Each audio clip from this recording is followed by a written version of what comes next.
안녕하세요 여러분, 닷소 시스템 코리아 조인태입니다. 지금부터 오늘 웨비나를 시작하겠습니다. 오늘 웨비나 주제는 솔리드웍스 시뮬레이션 관련된 내용이고요. 수렴과 정확도라는 주제를 가지고 오늘 웨비나를 진행을 하도록 하겠습니다. 오늘 아젠다입니다. 솔리드웍스 시뮬레이션 제품에 대해서 간단하게 소개 드리고요. 그 다음에 수렴과 정확도와 관련된 이론적인 내용을 살펴보도록 하겠습니다. 먼저 제품 소개 간단하게 드리겠습니다. 저희 솔리드웍스는 세계 모든 단계를 위한 직관적인 솔루션을 제공을 하고 있습니다. 기계 설계를 위한 3D CAD 소프트웨어인 솔리드웍스라는 제품을 공급을 하고 있고요. 전기 전장 설계를 위한 솔리드웍스 일렉트리컬이라는 CAD를 제공을 하고 있습니다. 그리고 이런 CAD 소프트웨어에서 만들어진 CAD 데이터를 활용을 해서 설계가 제대로 작성이 되었는지 검증할 수 있는 솔리드웍스 시뮬레이션 제품군도 저희들이 공급을 하고 있고요. 3D CAD 데이터를 활용을 해서 테크니컬 커뮤니케이션을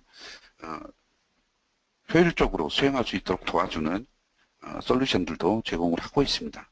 이런 솔루션에는 솔리드웍스 인스펙션, 솔리드웍스 컴포저, 솔리드웍스 비주얼라이즈, 그리고 이드로잉즈, 그리고 마지막으로 2D CAD 소프트웨어인 제프트 사이트까지 제공을 하고 있습니다.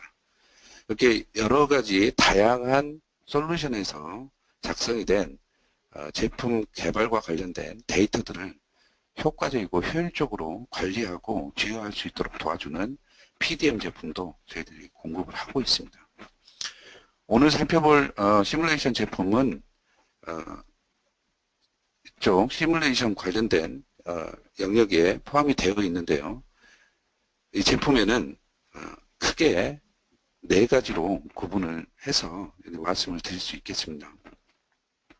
그래서 구조 해석을 위한 솔리드웍스 시뮬레이션, 그리고 열 유동 해석을 위한 플로우 시뮬레이션, 플라스틱 파트에 대한 사출 성향의 해석을 할 수 있는 솔리드웍스 플라스틱스, 그리고 마지막으로 설계나 제품이 환경에 어떤 영향을 미치는지 평가할 수 있도록 도와주는 솔리드웍스 서스테이너빌리티가 바로 4가지 제품이 되겠습니다. 그래서 오늘은 구조 해석을 위한 솔리드웍스 시뮬레이션 제품에 대해서 살펴볼 거고요. 솔리드웍스 시뮬레이션 제품은 3가지 패키지로 구성이 되어 있습니다. 스탠다드, 프로페셔널, 프리미엄 이렇게 3가지 패키지로 구성이 되어 있는데요. 이 패키지별로 사용을 할 수 있는, 해석을 할 수 있는 범위의 차이가 있습니다. 스탠다드 같은 경우에는 성형 장적에서, 그 다음에 시경 기반 모션 시뮬레이션, 그리고 제품의 내구성을 평가할 수 있는 필요 해석, 그리고 경향 분석기가 포함이 되어 있고요. 프로페셔널 패키지 같은 경우에는 스탠다드 패키지의 기능을 포함을 해서 열해석, 진동수 해석, 좌굴 해석, 낙하 테스트, 그리고 이벤트 기반 모션 시뮬레이션, 압력 용기 해석, 최적화 기능이 포함이 되어 있고요. 하위 모델링 기능도 포함이 되어 있습니다. 최상위 패키지인 프리미엄 패키지에는 프로페셔널 패키지에서 사용할 수 있는 기능에 더해서 비선형 해석과 동적 해석, 그리고 복합체 관련 해석을 수행할 수 있는 기능이 추가적으로 제공이 되게 됩니다. 솔리드웍스 시뮬레이션 제품의 특징에 대해서 몇 가지 간단하게 말씀드리겠습니다. 솔리드웍스 시뮬레이션 제품의 가장 큰 장점은 솔리드웍스와 완벽하게 통합이 되어 있다는 것입니다. 솔리드웍스에서 애드인 형태로 사용이 가능하고요. 지금 왼쪽의 그림에서 확인하실 수 있는 것처럼 솔리드웍스 인터페이스에 시뮬레이션 관련된 메뉴들이 탑재가 되게 됩니다. 그래서 솔리드웍스 인터페이스에서 솔리드웍스 시뮬레이션 제품을 사용을 할 수 있기 때문에 누구든지 쉽게 배워서 사용을 할 수 있도록 그렇게 구성이 되어 있습니다. 그리고 솔리드웍스하고 완벽하게 통합이 되어 있기 때문에 3D CAD 지오메트리가 변경이 되게 되면 해석 모델에도 자동으로 적용이 돼서 변경이 되게 됩니다. 그래서 우리가 해석 모델을 만들기 위해서 별도의 변환 작업을 할 필요가 없다는 것입니다. 솔리덕스 시뮬레이션 제품은 설계 최적화 기능을 제공을 합니다. 그래서 설계 최적화라고 하면 우리가 이제 설계를 할 때 한 가지 설계안에 대해서만 고려하지 않습니다. 여러 가지 설계안에 대해서 우리가 고려를 하고 그 중에서 가장 최적의 성능을 발휘하는 설계안을 선택을 해서 그 설계를 진행을 하게 되는데요. 그런 작업들을 편하게 할 수 있는 그런 기능이라고 보시면 되겠습니다. 설계 최적화를 하기 위해서는 우리가 지정을 해줘야 되는 것들이 몇 가지가 있습니다. 그래서 변수와 구속 조건 그리고 골을 우리가 지정을 해야 되는데요. 변수는 이 해석 모델의 치수가 될 수도 있겠고요. 그리고 재질이 될 수도 있겠습니다. 그래서 지금 그림에 보시면 변수들이 1번부터 4번까지 있는데요. 각 변수들을 내가 원하는 값으로 변경을 해서 일련의 설계 시나리오를 만들게 됩니다. 그리고 구속 조건 같은 경우에는 우리가 이제 원하는 어떤 결과값을 만족시키는 요구 조건이 되겠는데요. 그래서 이 문제 같은 경우에는 뭐 예를 들면 응력이 뭐 200메가파스칼보다 더 적게 발생을 해야 된다. 이런 뭐 조건이 바로 이제 구속 조건이 되겠습니다. 그리고 골은 이런 어떤 그 여러 가지의 어떤 설계 시나리오 중에서 가장 최적의 어떤 설계가 어떤 것인지 결정하기 위해서 사용이 되는 그런 기준이라고 보시면 되겠습니다. 그래서 예를 들면 이 설계의 전체의 무게를 가장 최소화시키는 그런 어떤 설계 시나리오가 가장 최적화된 어떤 설계다라는 식으로 지정을 하면 되겠습니다. 그래서 이런 어떤 필요한 사항들에 대해서 정의를 하게 되면 솔리덕스 시뮬레이션이 자동으로 시나리오를 설계 시나리오를 작성을 하게 되고요. 그리고 각 시나리오에 대한 해석을 수행을 하게 됩니다. 그래서 지금 보시는 것처럼 아래쪽에 여러 개의 설계 시나리오가 있는데 이 모든 설계 시나리오를 자동으로 수행을 하고 내가 지정한 구속 조건 여기서는 이제 응력이 되겠죠. 응력값을 최대 응력값이 어느 정도인지 표시를 해줍니다. 그리고 어떤 변이값 그리고 안전계수값 이런 것들 이제 표시를 해주는데요. 이런 어떤 값들을 결과값들을 기준으로 해서 요구 조건을 만족을 시키는 설계 중에 질량이 가장 적게 나가는 설계를 찾아서 사용자에게 알려주게 됩니다. 그러면 사용자는 이런 정보들을 기반으로 해서 최적의 성능을 발휘하는 최소 질량을 가진 설계 시나리오가 어떤 것이다, 어떤 조합으로 설계를 하면 되겠구나라는 어떤 통찰력을 획득을 하실 수 있겠습니다. 솔리덕스 시뮬레이션은 모션 시뮬레이션의 결과를 가지고 와서 해석을 수행할 수 있는 그런 기능도 탑재가 되어 있습니다. 그래서 어떤 구동 메커니즘을 검증하기 위해서 수행하는 이제 시뮬레이션, 모션 시뮬레이션인데요. 그 모션 시뮬레이션을 수행을 한 후에 얻어진 결과를 이용을 해서 각 시간 스텝별로 시간에 따른 응력의 변화를 관찰을 하실 수 있겠습니다. 솔리덕스 시뮬레이션은 유체구조 연상 해석을 할 수 있도록 또 기능을 제공을 하는데요.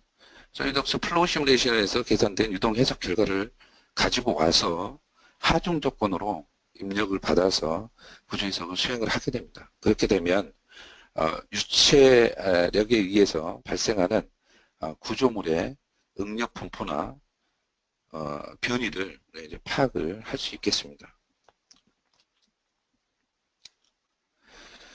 그리고 솔리덕스 시뮬레이션은 이드로잉즈라는 무료 뷰어를 통해서 해석 결과를 공유를 할 수가 있습니다. 그래서 우리가 이제 솔리덕스 시뮬레이션을 이용을 해서 계산된 해석 결과를 타 부서 또는 협력업체의 담당자와 이렇게 공유를 하고자 할 때 이드로잉즈 파일로 변화를 해서 하게 되면 굉장히 신속하고 효율적으로 시뮬레이션 결과를 공유를 할 수 있습니다.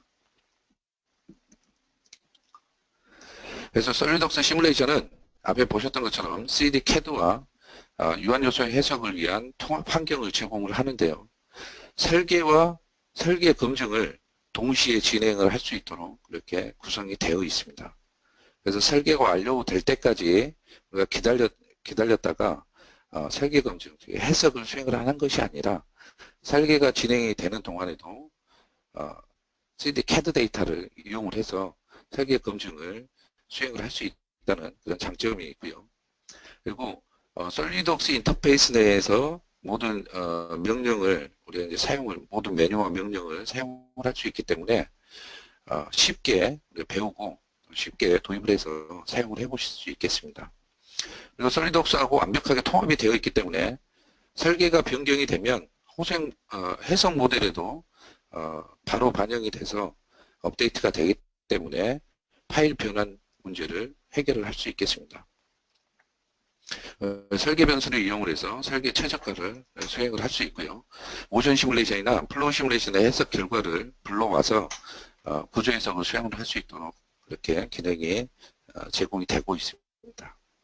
그래서 이런 어떤 다양한 장점들을 이용을 하게 되면 여러 가지 비즈니스 이점을 우리가 얻을 수 있겠는데요. 첫 번째는 혁신적인 제품 개발이 가능합니다. 이렇게 3D CAD 데이터를 이용해서 가상 환경에서 여러 가지 설계에 대한 검증을 수행을 할 수 있기 때문에 여러 가지 아이디어를 또 검증을 해볼 수 있겠고요. 그렇기 때문에 혁신적인 제품을 개발할 수 있는 그런 툴로 활용을 하실 수 있겠습니다. 그리고 가상 환경에서 여러 가지 설계 시나리오에 대한 테스트를 할 수 있기 때문에 우리가 제품 개발 기간을 단축을 할 수 있고요. 제품 설계가 진행이 되는 도중에도 우리가 바로 확인을 해서 검증을 할 수 있기 때문에 제품 개발 기간을 또 단축을 시킬 수 있겠습니다. 그리고 시제품을 우리가 이용한 테스트를 하지 않아도 되기 때문에 하지 않아도 되는 건 아니죠. 횟수를 감소를 시킬 수 있기 때문에 그만큼 제품 개발 비용을 감소를 시킬 수 있겠습니다. 그리고 여러 가지 설계 시나리오를 또 가상 환경에서 테스트를 해볼 수 있기 때문에 다양한 설계 시나리오에 대한 품질, 성능 이런 것들에 대해서 테스트를 해서 향상을 시킬 수 있습니다.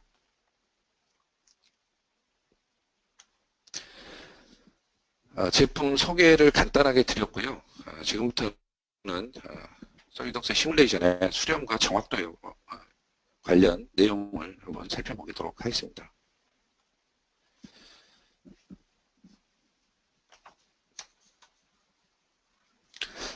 일반적으로 우리가 그 실제 테스트에서의 어떤 실험값과 시뮬레이션 결과값 사이에 우리 이제 차이가 발생을 하게 되는데요. 이런 이제 정확도에 영향을 미치는 인자들은 여러 가지가 있습니다. 그래서 문제 일단 단순화를 할 때 우리가 이제 가정을 하게 되는데요. 그 가정에서 발생하는 또 이제 오류가 있을 수 있겠고요. 그렇기 때문에 우리가 이제 문제 단순화를 위한 가정을 할 때는 그것이 그 가정이 합리적인 것인지 반드시 확인을 할 필요가 있겠습니다. 그리고 재질 모델 또한 우리가 이제 정확도에 영향을 미칠 수 있는데요. 부정확한 실제 재질 모델과 다른 재질 모델을 사용을 해서 해석을 하게 되면 당연히 정확도는 떨어지게 될 것입니다. 그렇기 때문에 우리가 이제 그 사용을 할 재질 모델은 반드시 실제 어떤 재질을 잘 표현을 하고 있는지 사용을 해야 될 것입니다. 그리고 경계 조건이라든지 하중 조건 이런 것들도 또 영향을 미치는데요.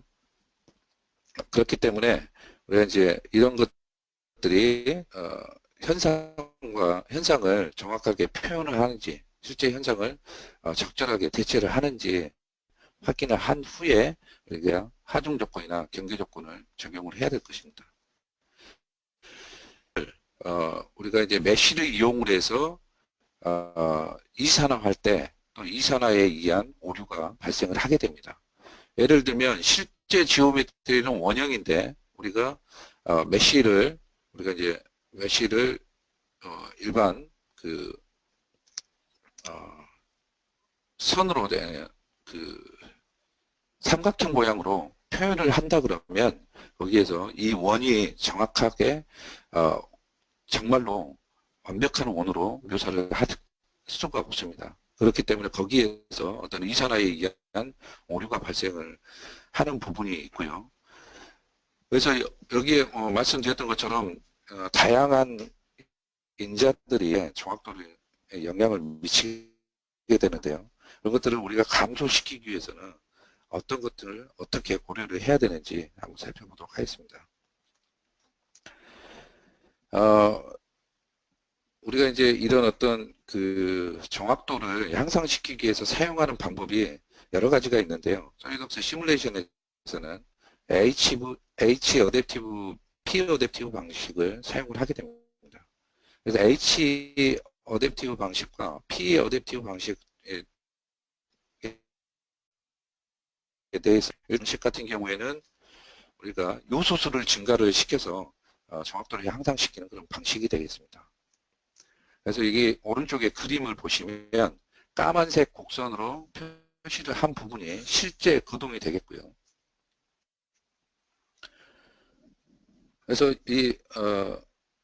이러한 어떤 거동을 우리가 이제 하나의 직선으로 표시를 한다 그러면 지금 보시는 것처럼 여기 파란색으로 표시된 부분이 요소 크기를 기반으로 해서 우리가 이제 측정하는 그런 응답이 되겠는데요. 그러니까 이제 직선으로 표시를 하다 보니까 이런 곡선 부분을 제대로 우리가 표현을 못하는 거죠.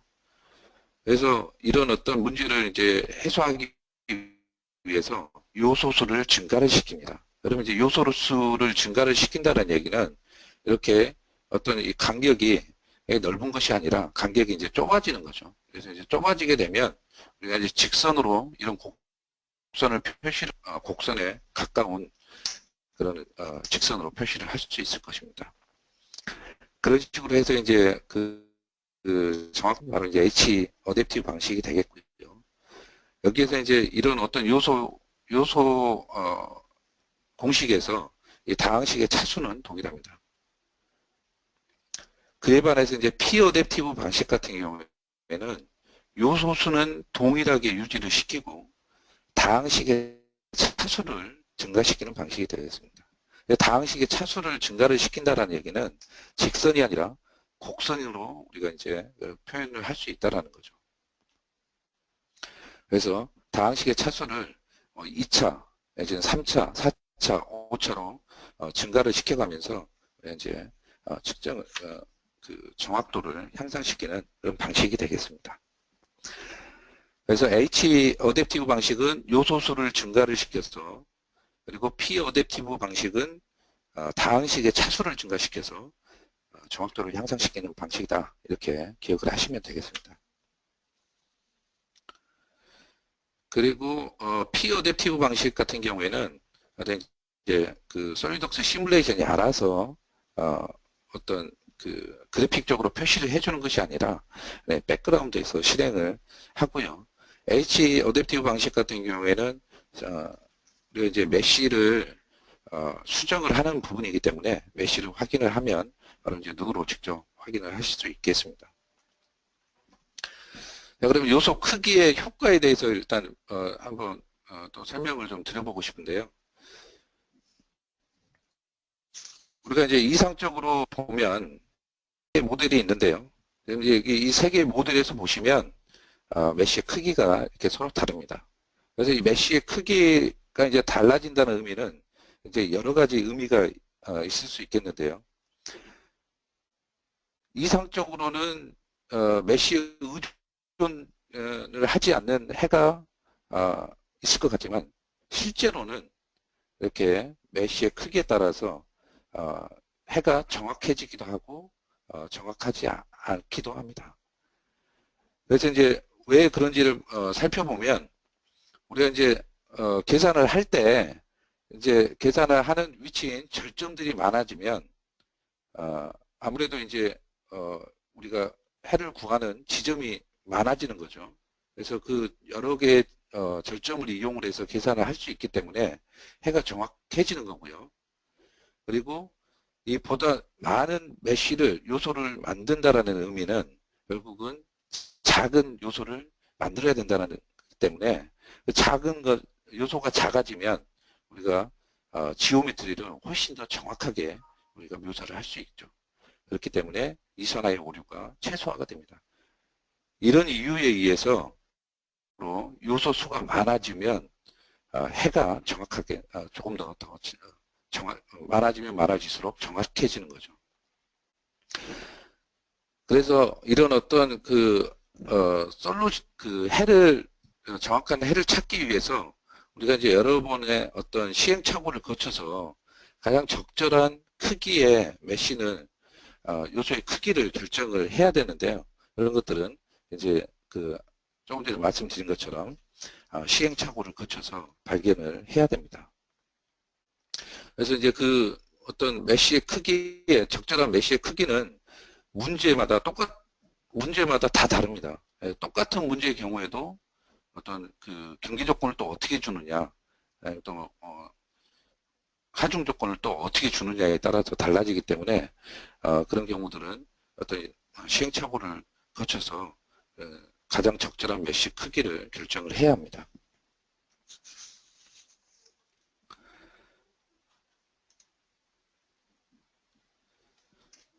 그리고 이제 지오메트리라든지 하중, 구속 조건이 또 어떤 영향을 미치는지 한번 또 설명을 드리겠습니다. 그래서 이런 어떤 지오메트리나 하중, 구속 조건이 메쉬에 영향을 미치지 않을 것 같지만 사실은 또 영향을 미칩니다.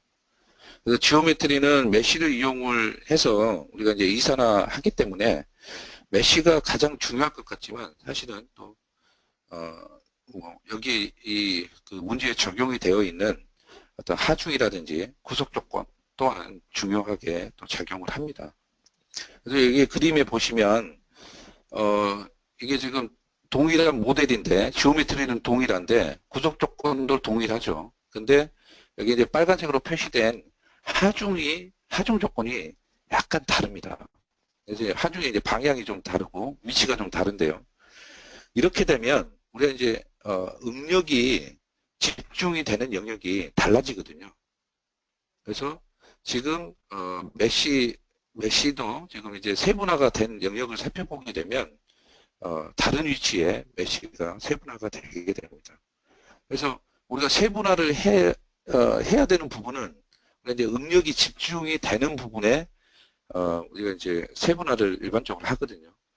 그래서 이런 어떤 하중이 또 어떻게 방향이 또 달라지느냐, 하중의 위치가 또 어떤 위치에 적용이 되느냐에 따라서 메쉬에 영향을 미칠 수밖에 없는 거죠.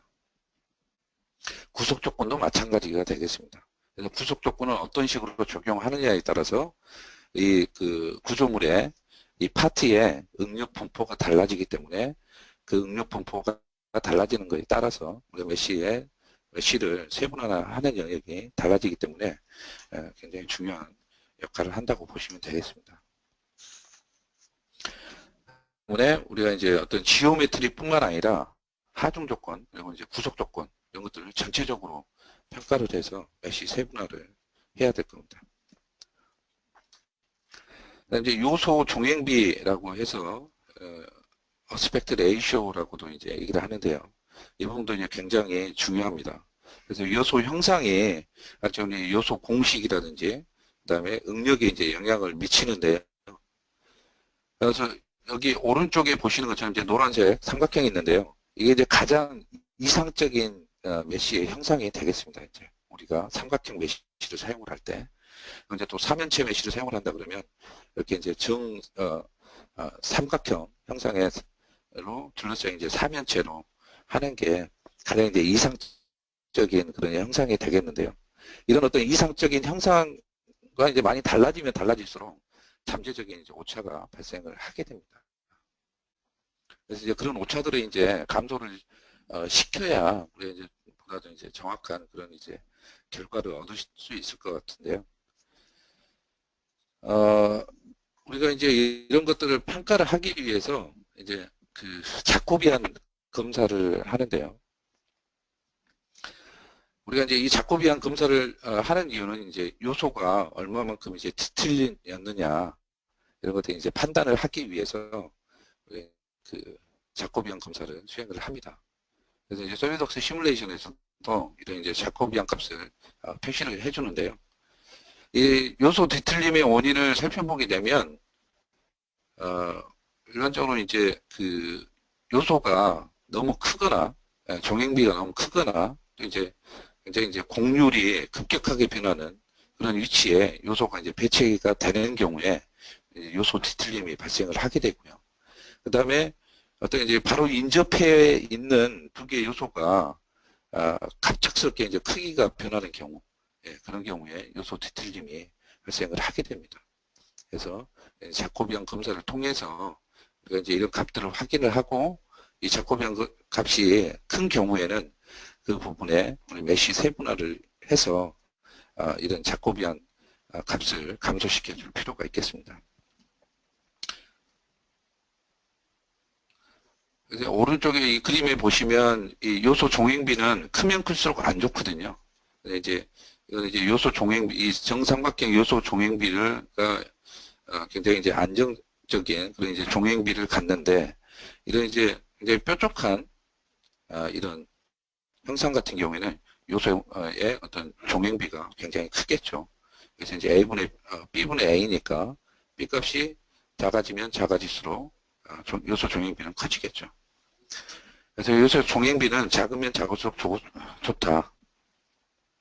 1이면 요소 종횡비 값이 1이면 가장 이상적인 그런 상황이 되겠죠. 이제 지오메트리의 영향도 있을 수가 있는데요. 이 지오메트리의 영향은 또 어떤 것들이 있는지 한번 살펴보겠습니다. 일반적으로 우리가 이제 모델에서 보시면 실제 이제 제조를 할 때 제조의 편의성을 위해서 뭐 필렛이라든지 못따기 이런 것들 이제 삽입을 시키게 되는데요. 그런 부분에서도 영향을 미칠 수가 있겠습니다. 그래서 뭐 일반적으로 이제 가느다란 곡면이라든지 짧은 모서리 이런 것들이 이제 메쉬를 작성을 할 때 흔하게 겪는 그런 이제 문제 중에 이제 하나가 되거든요. 그래서 이제 될 수 있으면 가느다란 곡면이라든지 짧은 모서리는 제거를 하는 것이 좋겠습니다.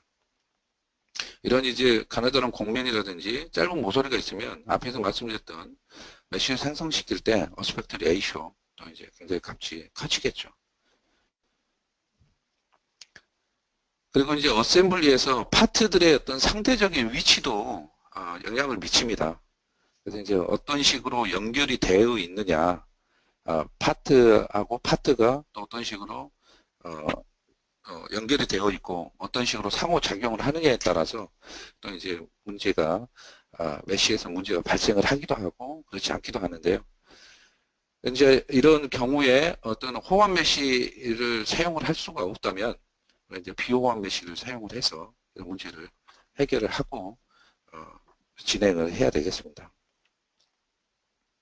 그래서 지오메트리도 이런 이제 메쉬에 영향을 미칠 수 있고요. 그래서 또 해석의 정확도에 영향을 미칠 수 있습니다. 따라서 지오메트리 부분도 우리 이제 반드시 검증을 하고 우리 이제 진행을 해야 되겠다 이렇게 말씀드릴 수 있겠습니다. 그래서 이제 수렴의 이제 방식이 앞에서 말씀드렸던 것처럼 총 3가지가 있는데요. 이제 속성에서 어댑티브 탭을 사용을 하시면 지금 이제 아래쪽 그림에서 보시는 것처럼 이렇게 어댑티브 방식을 우리가 이제 선택을 할 수 있습니다. 그래서 3가지 방식이 있는데요. 우리가 이제 없음을 선택을 하게 되면 수동 H 어댑티브 방식을 사용을 하는 거고요. 그 다음에 밑에 이제 H 어댑티브라고 적혀 있는 거는 이제 자동 H 어댑티브 방식이 되겠습니다. 그리고 P 어댑티브는 여기 이제 이것도 마찬가지로 자동으로 진행이 되는 부분이 되겠습니다. 이렇게 총 3가지의 어떤 방식을 사용을 하실 수가 있고요. 먼저 이제 수동 H 어댑티브 방식에 대해서 살펴보겠습니다. 우리가 이제 그 응력의 변화가 급작스럽게 발생하는 영역에 우리가 이제 메쉬를 수동으로 이제 세분화시키는 방식이 되겠고요. 앞에서 말씀드렸던 것처럼 우리가 이제 응력 변화가 심한 곳에 메쉬를 좀 많이 생성을 시켜주는 그런 방식이 되겠습니다. 그래서 이제 이런 세분화를 할 때는 만족으로 우리가 이제 2대1 비율로 세분화를 합니다. 그래서 메쉬의 크기를 만약에 1mm로 했다 그러면 다음번 이제 메쉬 세분화는 0.5mm, 그 다음번은 0.25mm 이런 식으로 2대1 비율로 세분화를 하는 것을 추천을 드리고요. 그리고 이제 이런 이제 메쉬 수동 H 어댑티브 방식을 이제 사용을 할 때는 주의해야 될 것들이 있는데요. 일단 로컬 메쉬 크기가 일단 국부적인 어떤 그 영역의 메쉬 크기가 전체 모델에서의 메쉬 크기보다 작은 경우에는 요소의 뒤틀림이 발생을 할 수 있습니다. 그래서 이런 뒤틀림이 발생을 하는지 일단 좀 주의를 해서 진행을 하셔야 되겠고요. 뒤틀림을 정도로 확인할 수 있는 방법은 아까 앞에서 말씀드렸던 것처럼 자코비안 검사를 진행을 하시면 되겠죠. 그리고 특이성과 수치적인 오류에 의해서 발생하는 높은 응력이 발생하는지 우리가 또 확인을 해야 됩니다. 이 특이성이라는 것은 우리가 이제 수치적인 어떤 계산에 의해서 발생을 하는 부분이 되겠는데요. 예를 들면 이런 겁니다. 앞에서 말씀드렸던 굉장히 날카로운 부분들 있죠. 그 날카로운 부분에서의 어떤 그런 건데요. 우리가 이제 응력이라는 거는 어떤 단위 면적에 적용이 되는 힘이거든요. 근데 단위 면적이 0에 가깝다면 응력이 굉장히 커지겠죠. 예를 들면 이런 부분입니다. 이런 이제 L자 형태의 브라켓이 있는데요. 요 브라켓에 요 모서리 부분 있죠. 이 모서리 부분에 응력이 집중이 되는데 이 모서리 부분의 면적은 0이거든요. 그죠? 그렇기 때문에 이 모서리 부분에서 응력이 굉장히 커지는 그런 실제 현상과 맞지 않는 그런 현상이 발생을 하게 됩니다. 그런 응력이 발생을 합니다. 이런 현상을 우리가 이제 특이성이라고 얘기를 하는데 그런 현상에 발생을 하지 않도록 해야 된다는 거죠. 그래서 이거는 이제 테스트를 한번 해봤는데요. 여기에 지금 그 최대 변이는 거의 뭐 차이가 없습니다. 0.5 최대 0.4% 정도밖에 차이가 안 나는데 응력 같은 경우에는 192% 차이가 나거든요. 그래서 이렇게 많이 차이가 나는 이유가 이런 이제 특이성 때문에 이런 문제가 발생을 한다는 거죠. 그래서 이런 경우에는 메쉬를 아무리 세분화를 시켜도 이거는 수렴이 되지 않는 그런 결과를 얻을 수밖에 없습니다. 특이성 때문에.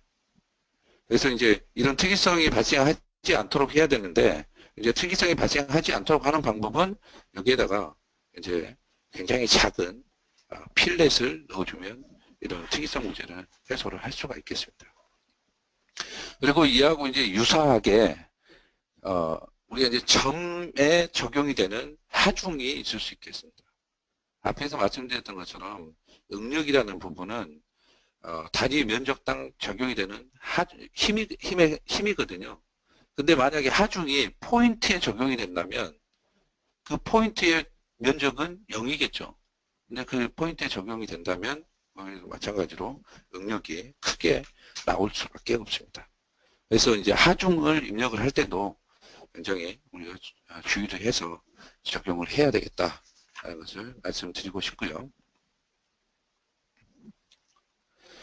그래서 이제 수동으로 우리가 이제 수동 H 어댑티브 방식을 사용을 했을 때 수동으로 수렴이 됐는지 안 됐는지 확인하는 방법을 한번 소개를 드리겠습니다. 메쉬의 크기는 10mm부터 이제 굉장히 작은 크기까지 이렇게 이제 쭉 메쉬의 크기를 변경을 하면서 계산을 수행을 하고요. 보면 10mm일 때는 응력이 뭐 한 최대 응력이 66MPa. 그 다음에 그보다 더 작은 2대1이죠. 2대1 비율로 아까 이제 변경을 하는 게 의미가 있다 그랬죠. 그래서 10에서 이제 5mm 했더니 68MPa. 차이는 한 3% 정도 차이가 납니다. 근데 그거보다 더 작은 근데 2.5mm로 했더니 71메가파스칼. 그래서 4% 정도 차이가 나고 이거하고. 그리고 이제 3분의 1mm로 했더니 80메가파스칼이 나왔어요. 그래서 이제 이거하고 비교했더니 11% 정도 차이가 납니다. 그보다 더 작은 크기로 했더니 얘는 이제 최대 용량이 80메가파스칼. 이제 차이가 없죠. 그래서 이게 이제 결국은 이 메쉬 사이즈가 결국은 이 문제를 해석을 하는데 가장 적절한 메쉬 사이즈다라고 얘기를 할 수 있겠는데요. 우리가 이제 메쉬 사이즈를 작게 하면 작게 할수록 요소 수가 많아지고 절점의 수가 많아집니다. 그렇다는 의미는 계산량이 많아진다는 의미고요. 그렇죠? 그래서 우리가 이제 메쉬 수를 무한정 작게를 이제 크기를 무한정 작게 해서 메쉬 수를 무한대로 많게 할 수는 없는데, 여기 이런 식으로 시행착오를 한번 이제 통해서 메쉬 크기를 여러 개를 설정을 해보고 계산 결과를 비교를 하게 되면 아래 그래프와 같은 결과를 얻을 수도 있는데요. 여기에 10mm로 했을 때하고 가장 작은 크기는 메쉬 크기로 했을 때하고 결과의 차이가 약 21% 정도 차이가 납니다. 그리고 여기 이제 그 네 번째하고 다섯 번째 메쉬는 메쉬 해석의 경우는 이제 해석의 응력의 차이가 거의 없죠.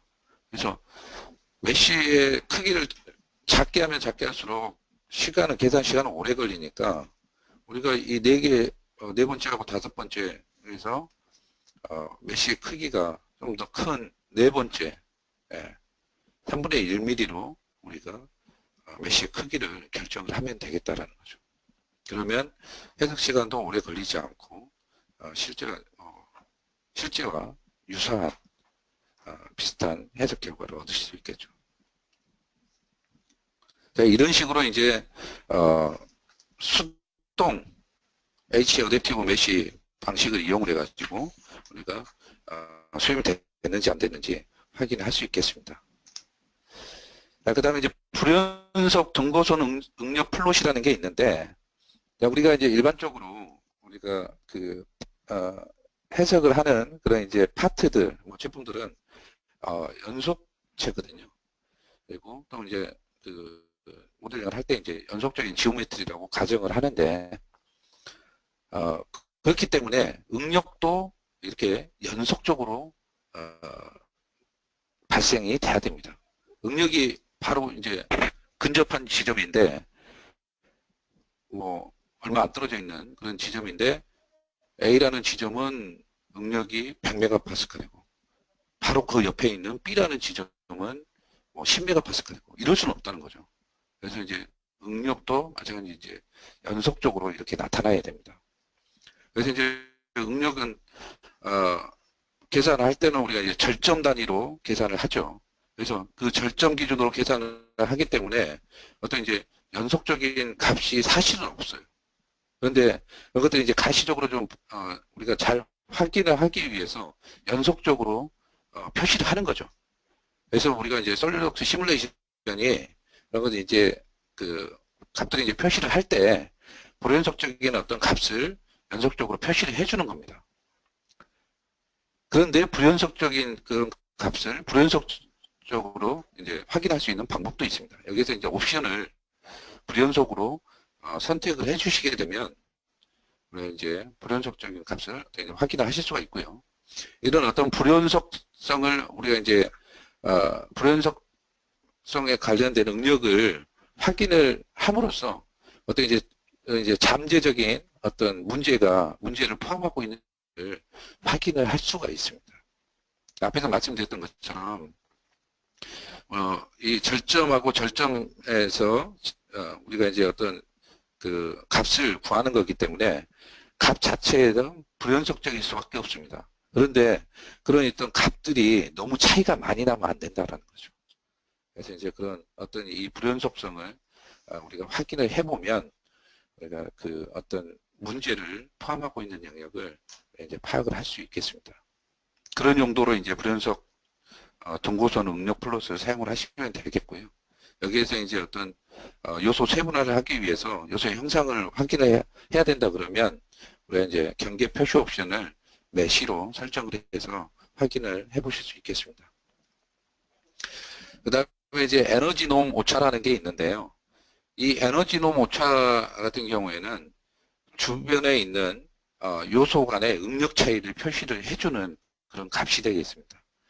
그래서 이 값은 낮으면 낮을수록 좋은 겁니다.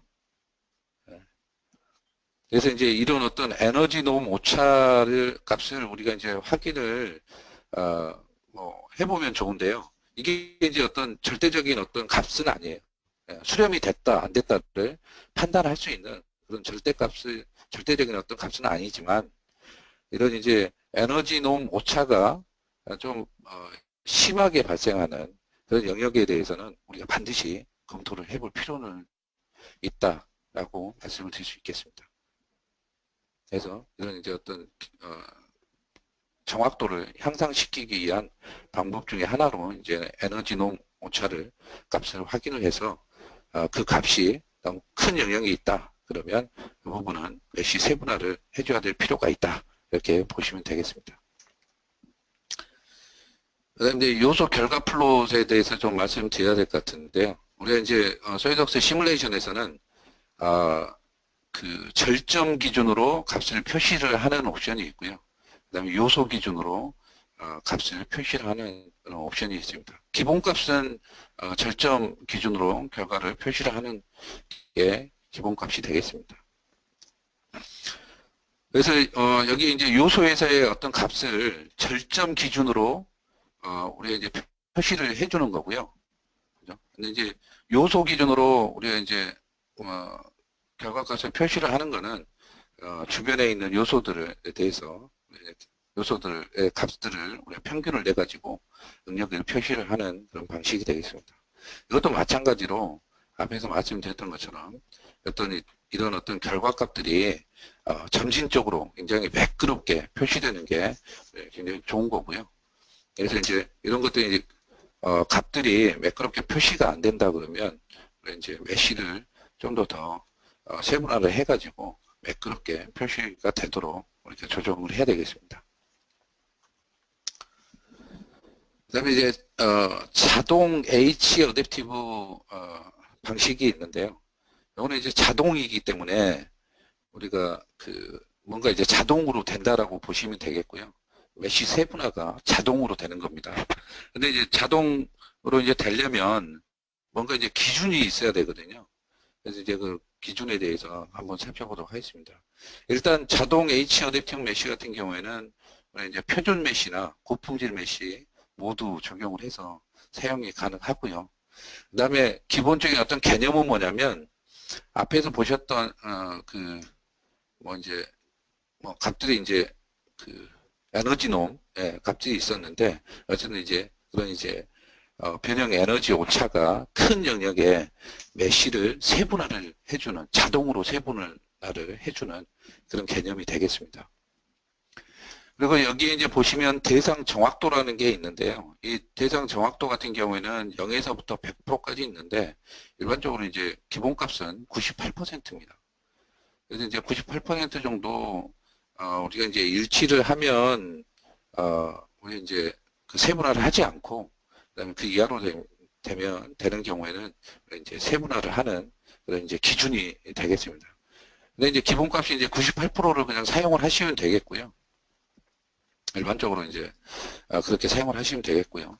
그다음에 이제 이 아래쪽에 보시면 정확도 수준이라는 게 있는데 이것도 이제 어떤 해석의 목적에 따라서 선택을 해서 사용을 하시면 되겠습니다. 그래서 이제 국부적인 응력 집중 영역에 의해서 응답이 지배적으로 나타난 경우에 그런 경우에는 이제 로컬 쪽으로 이쪽이 이제 왼쪽이 로컬 쪽입니다. 로컬 쪽으로 우리가 이제 설정을 해서 사용을 하시면 되겠고요. 어떤 응력 최대값이 아닌 전체적인 어떤 파트의 강성에 관심이 더 많다 그러면 글로벌적으로 좀 이제 설정을 해서 사용을 하시면 되겠습니다. 근데 뭐 난 이런 거 잘 모르겠다 그러면 이제 여기에 중간에 있는 기본값을 사용을 하시면 되겠고요. 그리고 이제 최대 루프수 같은 경우에는 이거 이제 반복을 이제 우리가 세분화를 할 때 반복을 몇 번을 할 거냐, 이제 그거를 설정을 하는 부분이고요. 그리고 여기 이제 메쉬 거칠게 하기가 있는데, 이거는 뭐냐면, 우리가 이제 메쉬를 생성을 할 때 전체 어떤 영역에 대해서 적용이 되는 메쉬 크기가 있는데, 만약에 이제 변형 에너지가 작은 영역이 메쉬를 그보다 더 엉성하게 생성을 할 거냐. 예, 우리가 이제 변형 에너지가 높은 영역에는 메쉬를 촘촘하게 한다고 그랬죠. 근데 그러면 변형 에너지가 낮은 영역은 뭐 기본값으로 할 거냐, 아니면 그보다 더 엉성하게 할 거냐, 그거를 선택을 하는 옵션이라고 보시면 되겠습니다. 그래서 이런 식으로 이제 자동 H 어댑티브 방식을 사용을 하게 되면 이런 기준, 이런 설정값에 의해서 변형 에너지 오차가 큰 영역에 메쉬를 세분화시켜준다, 이렇게 보시면 되겠습니다. 그 다음에 이제 우리가 표준으로 메쉬를 설정할 거냐, 아니면 고품질 메쉬를 이용을 해서 메쉬를 작성을 할 거냐, 이게 이제 그런 기준에 대해서 좀 의문을 가지실 수 있겠는데요. 우리가 이제 일반적으로 우리가 이제 표준 메쉬 같은 경우에는 우리가 뭔가 빠른 시간 내에 어떤 이제 그 결과값을 확인하고자 할 때, 그때 이제 사용을 하는 게 표준 품질 메쉬가 되겠고요. 좀 더 정확한 해석 결과값을 필요로 한다. 그런 경우에 사용하는 게 이제 고품질 메쉬가 되겠습니다. 근데 이제 표준 품질 메쉬 같은 경우에는 아까 요소의 그 다항식의 차수가 유차입니다. 그래서 이제 좀 약간 이제 퀄리티가 좀 떨어지는 부분이 있고요. 하이 퀄리티 같은 경우는 이제 2차 요소죠. 그래서 이제 차이가 있다라고 이제 보시면 될 것 같고요. 그래서 이제 우리가 이제 그 표준 품질 메쉬를 사용을 한 경우 이제 13.6mm로 메쉬 크기를 설정을 해서 계산을 해봤더니 44메가파스칼이 나왔고요. 3.4mm로 했더니 75.6메가파스칼이 났습니다. 차이가 무려 42% 정도 차이가 납니다. 근데 고품질 메쉬를 사용을 해서 13.6으로 했더니 79.3메가파스칼, 3.4로 했더니 82.1메가파스칼. 이게 이제 메쉬 그 크기에 따른 응력 결과값의 차이가 거의 없죠. 3% 정도니까. 그래서 우리가 이제 이런 문제에 대해서 해석을 할 때는 처음에 이제 시작할 때 표준 품질 메쉬보다는 고품질 메쉬 이용을 해서 해석을 시작하는 게 좋을 것 같습니다. 그런데 이제 뭔가 어떤 해석 결과를 빠르게 파악을 해서 빠르게 뭔가 좀 설계 변경을 해야 된다. 그런 경우에는 우리가 이제 표준 품질 메쉬를 사용을 하시면 되겠죠. 이게 표준 품질 메쉬 같은 경우는 1차고 고품질 메쉬 같은 경우는 2차 2차 방식을 쓰기 때문에 계산 속도에 메쉬 수는 똑같더라도 계산 속도에는 굉장히 차이가 많이 나거든요. 표준 품질은 굉장히 빠르게 어떤 결과값을 얻을 수 있고요. 고품질 메쉬에 비해서. 그런 이제 어떤 차이가 있으니까 목적에 맞게끔 설정을 해서 사용을 하시면 되겠습니다. 그런데 될 수 있으면 고품질 메쉬를 이용을 해서 메쉬를 작성하는 것을 권장드립니다. 자, 그다음에 이제 P-어댑티브 메쉬에 대해서 이제 좀 알아볼 건데요. P-어댑티브 메쉬 같은 경우에는 수동은 없습니다. 무조건 자동이고요. 여기에서 앞에서 말씀드렸던 것처럼 P-어댑티브 방식 같은 경우에는 요소 공식에서 다항식의 차수를 바꿔주는 겁니다. 그래서 이제 1차에서 2차, 3차, 4차, 5차까지 이제 우리가 바꿀 수가 있고요. 그래서 이제 차수를 바꾼다는 얘기는 여기에 이제 나와 있지만 여기 직선으로 표시를 하는 게 아니라 이제 곡선으로 표시를 할 수 있다는 부분이 되겠고요. 그래서 훨씬 이제 1차 어떤 다항식보다는 훨씬 더 정확하게 이제 그 결과값을 얻을 수 있겠다, 이렇게 보시면 되겠습니다. 그래서 앞에서 말씀드렸지만 높은 차수의 다항식은 보다 더 많은 계산 시간을 필요로 하기 때문에 필요로 하고 또 이제 계산 지점이 많아지는 거기 때문에 정확도가 아무래도 증가가 되겠죠. 자, 그 다음에, 자동 P 어댑티브 방식은 일단 처음에 시작할 때, 앞에서 말씀드렸던 것처럼, 이제 고품질 메쉬를 사용을 해서 시작을 하셔야 되겠고요. 그래서 이제, 여기 이제 보시면, 기본 옵션에 보시면, 메쉬의 품질도 디폴트 값이 이제, 고품질로 되어 있는 것을 확인하실 수 있습니다. 그래서 반드시 고품질 메쉬를 사용을 해서, P 어댑티브 메쉬를 사용을 해야 됩니다. 그 다음에 이제 기본 수렴 기준은 총 변형 에너지 값이 어떤 식으로 변화가 되는지 그런 것도 이제 추적을 해가지고 수렴 여부를 판단을 하게 됩니다. 근데 이제 여기 보시면 우리가 이제 세 가지 기준이 있는데요. RMS 디스플레이스먼트하고 RMS 봄미세스 스트레스 총 세 가지가 있는데 이제 총 변형 에너지 기준이 가장 효과적인 것으로 그렇게 알려져 있습니다. 이제 뭐 특별한 이유가 없다면 총 변형 에너지 기준을 이용을 해서 사용하실 것을 권장드리고요. 그 다음에 이제 여기에 보시면 뭐 시작 시 P 차수도 있고 최대 P 차수, 최대 루프 수 이런 것들이 있는데 이런 것들은 뭐 기본 설정 값으로 충분히 커버가 되는 부분입니다. 그래서 이제 기본값을 이용을 해서 일반적인 경우에 계산을 하시면 되겠고요. 이런 값들을 뭐 수정을 해야 되는 경우는 극히 드무니까 뭐 참고를 하시면 되겠고요. 그 다음에 여기에서 P 요소 같은 경우에는 이제 2차부터 5차까지 변경이 가능하겠습니다. 그래서 1차가 아니라 2차 당식, 3차 당식, 4차 당식, 5차 당식까지 증가를 시켜서 계산을 수행을 할 수 있습니다. 여기에서 차수를 증가시킨다는 것은 요거 앞에서 말씀드렸지만 계산량이 증가가 된다는 겁니다. 그래서 요소수는 적더라도 차수가 증가가 되면 계산량이 증가를 할 수밖에 없습니다. 현재 솔리드웍스 시뮬레이션에서의 어떤 H 어댑티브와 P 어댑티브 방식에 대한 내용을 좀 말씀드리겠습니다. 지금 현재 버전에서는 이 솔리드 요소의 적용이 가능하고요. 그리고 정적 해석에서만 사용이 가능합니다. 이제 뭐 소프트웨어는 이제 제한 조건이고요.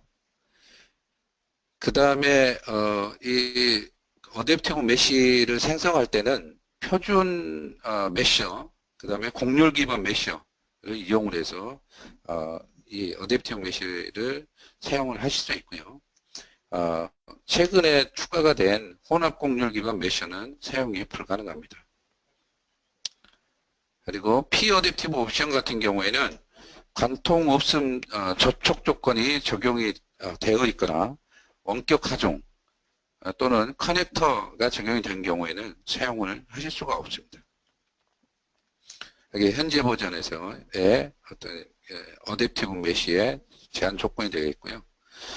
그 다음에 이제 추천 사항에 대해서 간단히 몇 가지 말씀드리겠습니다.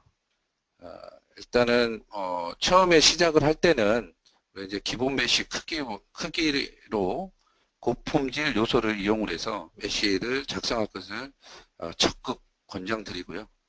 그리고 원격 하중, 그다음에 커넥터가 없는 본드 접촉이 적용된 어셈블리에 대해서는 이제 H 어댑티브 방식과 P 어댑티브 방식 모두 다 사용이 가능하고요. 둘 다 사용을 해도 상관은 없습니다. 그 다음에 이제 자코비안 오류가 발생을 할 때는 일단 처음에 사용했던 메쉬 크기보다는 좀 이제 다른 메쉬 크기를 사용을 해서 계산하는 것을 권장드립니다. 그 다음에 관통 없음 접촉 조건이나 그 다음에 커넥터에 대한 원격 하중이 적용된 어셈블리의 경우에는 H 어댑티브 방식을 사용을 하실 수도 있겠고요. 그 다음에 로컬 메쉬 제어를 이용을 해서 수동 어댑티브 방법을 사용하는 것을 권장드립니다.